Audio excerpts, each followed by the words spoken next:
வணக்கம் மக்களே, welcome to our YouTube channel. படத்துக்கு போலாமா? இன்னைக்கு நம்ம திரை விமர்சன வீடியோ பார்க்க போற படம் ஃபனிந்திரா நர்செட்டி டைரக்ஷன்ல தியேட்டர்ஸ்ல வெளியாகி இப்போ ரீசெண்டா ஓடிடில ரிலீஸ் ஆன ஒரு தெலுங்கு படமான எட்டு வசந்தலு. இந்த படத்தை நம்ம ரிவ்யூல பார்க்க போறோம். இந்த படத்துல லீட் ரோல நடிச்சது அனந்திகா. ஸோ இவங்களோட பெர்ஃபார்மன்ஸ் பத்தி சொல்லணும்னா ஒரு சூப்பரான பெர்ஃபார்மன்ஸ், ஹார்ட் அண்ட் சோல் கொடுத்துருக்காங்க. பிசிக்கலாகவும் ஒரு சேலஞ்சிங்கான ஒரு பெர்ஃபார்மன்ஸ் தான். பட் இந்த கேரக்டருக்கு அவங்க கொடுத்த அந்த உயிர் ரொம்பவே சூப்பர், ரொம்ப மெஸ்மரைசிங்கான ஒரு பர்ஃபார்மன்ஸ். ஸோ இவங்கள தவிர்த்து இந்த படத்தில் நடித்த எல்லாரோட கதாபாத்திரமும் நல்லா எழுதப்பட்ட கதாபாத்திரம், எல்லாருமே எக்ஸலண்ட்டாக பர்ஃபார்ம் பண்ணிட்டாங்க. அனு ரெட்டியாக இருக்கட்டும், கண்ணு பசனோரியாக இருக்கட்டும், ரவிதேஜா துகிரெல்லாம் இருக்கட்டும், 3 பேருமே எக்ஸலண்ட்டான ஒரு பர்ஃபார்மன்ஸ். இந்த படத்தோட கதையை எடுத்துக்கிட்டோம் அப்படின்னு பார்த்தீங்கன்னா, ஒரு 17 வயசு பொண்ணு, ஒரு 17 வயசுலேருந்து அவங்க 25 வயசு வரைக்கும் அவங்க லைஃப்பில் நடக்கக்கூடிய அந்த ஜேர்னி, அந்த செல்ஃப் டிஸ்கவரி, அவங்களோட வாழ்க்கையில் சந்திக்கக்கூடிய நபர்கள் கூட இருக்கிற ரிலேஷன்ஷிப், அதை பற்றி தான் இந்த படம். இது எல்லாமே இவங்க ஸ்டேஜ் பண்ணி ஒரு பேக்கேஜ் பண்ணி கொடுத்த ஸ்க்ரீன் பிளே இந்த படத்தோட கதை. இதுக்கு மேலே சொன்னால் ஸ்பாயிலர் ஆயிரும். டெக்னிக்கலாக இந்த படம் எப்படின்னு நான் சொல்லிடுறேன். ஃபஸ்ட்டு சினிமோட்டோகிராஃபி, என்ன விஷுவல். இந்த படம் ஊட்டியில் நடக்கிற மாதிரி காட்சியளிக்கப்பட்டது. பட் நமக்கு லோக்கல்ஸ் பார்த்தா நமக்கு தெரியும், ஏன்னா இதெல்லாம் ஊட்டியில் எடுத்திருக்கீங்களாடா, ஊட்டியில் இந்த மாதிரி இடமே இல்லையே அப்படின்னு தோணும். ஆனால் ஆந்திரா தெலுங்கானாவில் இருக்கிற மக்களுக்கு அது தெரியாதுல்ல. ஜோக்ஸ் அப்பார்ட், விஷுவலாக ஒரு சூப்பரான ஒரு படங்க. ஒரு மாதிரி ப்ரீஸியாக படம் போச்சுங்க. So cinematography top notch work. Music நம்ம ஷேஹாம் அப்துல் வஹாம் போட்டிருக்காரு. பேக்ரவுண்ட் ஸ்கோர் மஜாவாக இருந்துச்சு. சாங்ஸ் ஒரு 2-3 பாட்டு தான் இருந்துச்சு, அதுவுமே டீசெண்டாக இருந்துச்சு. எடிட்டிங் இந்த படத்துக்கு என்ன தேவையோ நீட்டாக இருந்துச்சு. இந்த படம் ஸ்டார்ட் ஆன விதம், படத்தில் ஸ்டார்டிங்கில் கேஸ்ட் அண்ட் க்ரோ போடுவாங்கல்ல, ஸோ அதே மாதிரி இந்த படத்தில் போடும்போது பேக்ரவுண்டில் இவங்க யூஸ் பண்ணப்பட்ட விஷுவல்ஸ் எதுவுமே ஒரு ரேண்டமான ஒரு விஷுவல்ஸ் கிடையாது. படத்தில் யூஸ் பண்ணப்பட்ட விஷுவல்ஸ் தான். அந்த விஷுவல்ஸை ரிவர்ஸில் யூஸ் பண்ணியிருப்பாங்க. ஸோ அது பார்க்கறதுக்கு ரொம்ப அழகாக இருந்துச்சு. அந்த ஒரு விஷுவல்ஸ் தான் படம் பார்க்கறதுக்கான ஒரு மூடை செட் பண்ணுச்சு. கண்டிப்பாக நான் அதை பார்க்கும்போது நான் ஃபீல் பண்ணேன், ஒரு நல்ல படம் பார்க்க போகிறோம், ஒரு நல்ல ஒரு ரொமான்டிக் மூவி பார்க்க போகிறோம், ஒரு ப்ரீஸியான ஒரு படம் பார்க்க போகிறோம், அப்படி தான் இருந்துச்சு.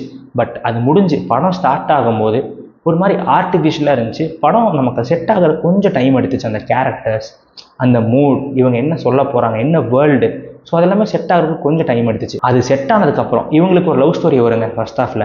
ஸோ அந்த லவ் ஸ்டோரியில் இருந்து உங்களுக்கு எங்கேயுமே போர் அடிக்காதுங்க. இந்த படத்தில் யூஸ் பண்ணப்பட்ட டைலாக்ஸ், இவங்க பேசிக்கலாக இந்த படத்தில் ஒரு ரைட்டர் போக ஒரு மார்ஷியல் ஆர்ட்ஸ் ஸ்டூடெண்ட், ஒரு பிளாக் பெல்ட்டுக்காக இவங்க ட்ரைனிங் எடுக்கக்கூடிய ஒரு மார்ஷியல் ஆர்ட்ஸ் ஸ்டூடெண்ட். ஸோ இவங்க இந்த ரைட்டராக இருக்கும்போது இந்த படத்துக்கு டைலாக்ஸ் ஒரு முக்கியமான ஒரு விஷயம். ஏன்னா ஒரு ரைட்டரோட பெர்ஸ்பெக்டிவ்லேருந்து படம் எப்படி போகுதுன்னு அந்த படத்தை எடுத்திருக்காங்க. ஸோ அந்த வகையில் டைலாக்ஸுமே நம்ம ஒரு புக்கு படித்தா, நம்ம ஒரு போயம் படித்தா எப்படி இருக்கும், அது நமக்கு மெட்டஃபராக நமக்கு மீனிங் புரிஞ்சிச்சுன்னா எப்படி இருக்கும், அந்த மாதிரி தான் படத்தோட ஸ்க்ரீன் பிளேவும் இருந்துச்சு. படத்தில் ஃபர்ஸ்ட் ஹாஃபில் ஒரு சென்டென்ஸ் இருக்குன்னு வச்சுக்கோங்களேன், அதுக்கான ஒரு விடையை செகண்ட் ஹாஃபில் வச்சுருப்பாங்க. ஃபர்ஸ்ட் ஹாஃபில் ஒரு விஷுவல் இருந்துச்சுன்னா அதுக்கான விடையை செகண்ட் ஹாஃபில் வச்சுருப்பாங்க. படத்தில் ஒரு ரோஸ், ஒரு சின்ன ரோஸ், மழை பெய்யுது, அந்த ரோஸ் தரையில் இருக்குது, அந்த ரோஸை ஃபர்ஸ்ட் ஹாஃபில் காட்டுவாங்க. ஓகேவா? அதில் அந்த ட்ராப்லெட்ஸ்லாம் இருக்கும், தண்ணி ஓடிட்டு இருக்கும், அந்த ரோஸ் தரையில் இருக்கும், அது ஃபர்ஸ்ட் ஹாஃப். செகண்ட் ஹாஃபில் ஒரு சீனில் அந்த ரோஸ்லேருந்து ஒரு பெட்டல் தனியாக நவுந்து போகும். ஸோ அதுக்கான ஒரு டீட்டெயிலிங் இருக்குல்ல, படத்தோட ஸ்க்ரீன் பிளே அண்ட் இந்த மாதிரி விஷுவல்ஸை இவங்க பிளெண்ட் பண்ணி ஒரு சில இடத்துல காட்டின விதம்லாம் ரொம்ப சூப்பராக இருந்துச்சு. எனக்கு ரொம்ப கனெக்ட் ஆச்சு. செகண்ட் ஹாஃப் எடுத்துக்கிட்டிங்கன்னா உங்களுக்கு ஒரு பர்ஃபெக்டான ஒரு ப்ரீஸியான ஒரு படமாக இருக்கும். இந்த படம் நீங்கள் ஃபேமிலியோட பார்க்கலாம். குறிப்பாக செகண்ட் ஹாஃபில் ஒரு ஆக்ஷன் சீன்லாம் வருது, அது படத்துக்கு தேவையா அப்படின்னு கேட்டிங்கன்னா எஸ், மேபி கதைக்கு செட் ஆகாமல் இருக்கலாம், பட் அவங்களோட கேரக்டருக்கு அது செட் ஆச்சு. ஆனால் ஃபிசிக்கலாக இவங்க ரொம்ப கன்வீனியண்ட்டாக இல்லை. பட் ஒரு விமன் சென்ட்ரிக் ஆங்கிள்லேருந்து பார்த்தீங்கன்னா ஒரு சூப்பரான ஒரு கூஸ்பம் மொமெண்ட்னே சொல்லலாம். செகண்ட் ஹாஃபோட லாஸ்ட் 30 மினிட்ஸ், படத்தோட அந்த உயிரே லாஸ்ட் 30 மினிட்ஸ் தான். லாஸ்ட் 30 மினிட்ஸில் நடக்கக்கூடிய சீக்வன்சஸ், ட்விஸ்ட் எதுவுமே நான் இங்கே ரிவீல் பண்ண போகிறதில்ல. ஏன்னா அதை நீங்கள் எக்ஸ்பீரியன்ஸ் பண்ணுங்கள். இந்த படம் ஸ்லோவாக தாங்க நவரும். இன்டர்வல் ஒரு கான்ஃப்ளிக்ட் ரைஸ் ஆகும். எல்லாமே நம்ம பார்த்து பழகப்பட்ட ஒரு கான்ஃப்ளிக்ட் தான் இன்டர்வல்லாம் பார்த்தீங்கன்னா. ஏன் ஃபர்ஸ்ட் ஹாஃபே பார்த்தீங்கன்னா, ஆனால் அதை எடுத்த விதம், காட்சிப்படுத்தின விதம், இவங்க ப்ரெசென்ட் பண்ண விதம் ரொம்ப ஃப்ரெஷ்ஷாக இருந்துச்சு. நான் சொன்ன மாதிரி செகண்ட் ஹாஃப் அந்த லாஸ்ட் 30 மினிட்ஸுங்க நமக்கே ஒரு மாதிரி எமோஷ்னல் ஆகும். ஸோ அந்த மாதிரி நான் பெருசாக சொல்ல முடியல. அது எப்படி இருக்கும்னு நான் சொன்னால் கூட நீங்கள் படத்தோட மிட்வேலே கண்டுபிடிச்சிருவீங்க, ஓ இதுதான் நடக்க போகுதா அப்படின்னு கண்டுபிடிச்சிருவீங்க. குறிப்பாக லாஸ்ட் அந்த கிளைமேக்ஸ்லாம் வேற லெவலு.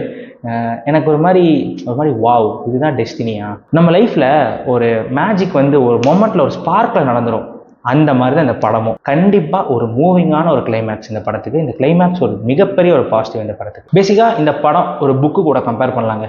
ஒரு புக் எப்படி இருக்கும், ஸ்டார்டிங்கில் மெதுவாக ஸ்டார்ட் ஆகும், நார்மல் ஃப்ளோவில் போகும், கிளைமேக்ஸில் ஒரு இம்பாக்ட் இருக்கும்ல, அந்த இம்பாக்ட் தான் அந்த புக்கை வந்து நம்ம ஒரு மெமரபிளான ஒரு புக்காக மாற்றும். எக்ஸாக்டாக இந்த படத்தில் அதுதான் நடந்திருக்கு. இவங்களோட கேரக்டர் ரைட்டர் இந்த படத்தோட ஃப்ளோவும் பார்த்தீங்கன்னா ஒரு புக்கோட ஃப்ளோவில் தான் இருக்கும். ரொம்ப ஆர்டிஸ்டிக்காக, ரொம்ப ப்ரீஸியாக, ரொம்ப மெலோவாக போகும். இந்த படத்தில் குறைகளே இல்லையா அப்படின்னு கேட்டிங்கன்னா எஸ், கன்ஃபார்மாக இருக்குது.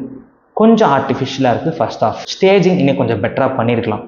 ஒரு சீன்லேருந்து அடுத்த சீன் போகிறோன்னா, நான் ஏன் இதெல்லாம் சொல்கிறேன்னா, இதெல்லாம் ஒரு நல்ல படங்க. இந்த மாதிரி படத்தில் இந்த குட்டி குட்டி விஷயம் தான் மேட்டர்ஸ்.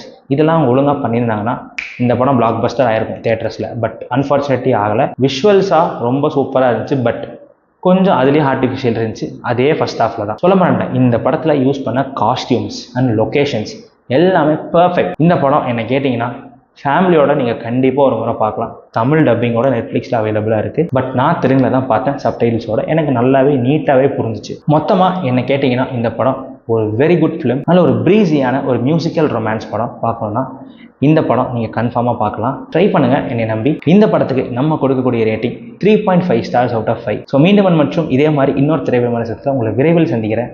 அதுவரை உங்களிடமிருந்து விடைபெறுவது உங்கள் சுதர்ஷன். வணக்கம். இந்த வீடியோ உங்களுக்கு பிடிச்சிருந்துச்சுன்னா லைக் பண்ணுங்கள், ஷேர் பண்ணுங்கள், பண்ணிடுங்க.